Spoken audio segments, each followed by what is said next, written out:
graveyard of the Atlantic, where the sea gnaws at the bones of lost ships and fog swallows time itself, stands Boon Island Lighthouse.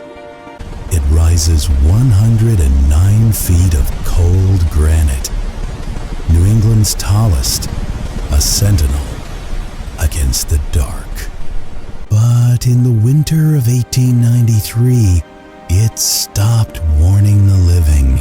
It began warning the dead. Keeper Elias Thorne was a man of routine.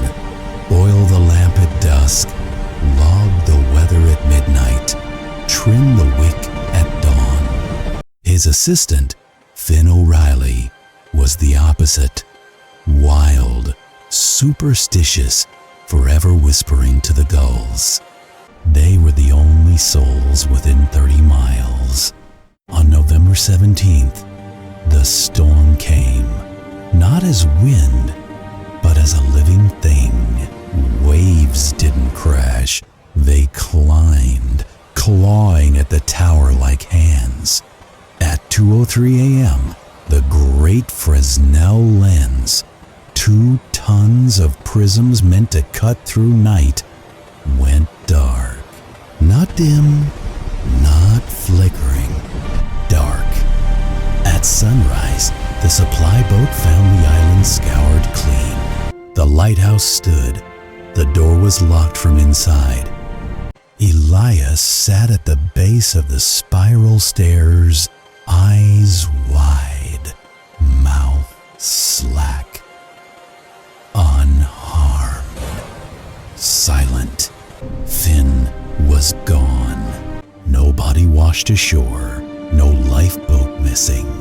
Even his pipe, never left behind, lay cold on the windowsill. Elias's journal, found weeks later, held the truth. Finn came to my door at 1:58 a.m.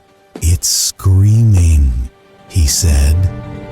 Not the storm, the light. He ran up before I could stop him. At 2:03, I heard glass weep. Not shatter. Weep. When I reached the lantern room, the lens was dry on the outside, but inside the glass, tears pooled in the grooves, and the air, it tasted of salt and sorrow. Elias never spoke again. He stared at the sea until his eyes matched the gray of the waves. But the story didn't end there. In 1921, the trawler Mary Celeste II passed Boon Island on the glass calm night. At 2:03 a.m., every man dropped to his knees, hands over ears. From the unmanned lighthouse came a sound no human throat could make. A high, keening wail, as if 1,000 souls were screaming through glass. In 1955, the Coast Guard sent a team to record the legend. Their film showed nothing for 48 hours. Then, at 2:03 a.m., frame 10127, the lens, cold, dead, unpowered, filled with a pale blue light.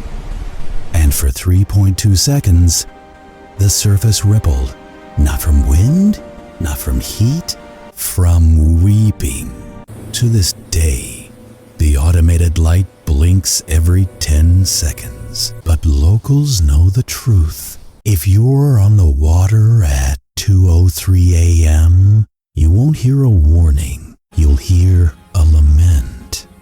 This account is based on declassified U.S. Coast Guard files. Elias Thorne's recovered journal, 1893, and the 1955 Boon Island Photographic Anomaly Report. Names and minor details have been adjusted for narrative clarity, but the core events remain as documented. Some lights don't guide you to safety, they mark where you vanished.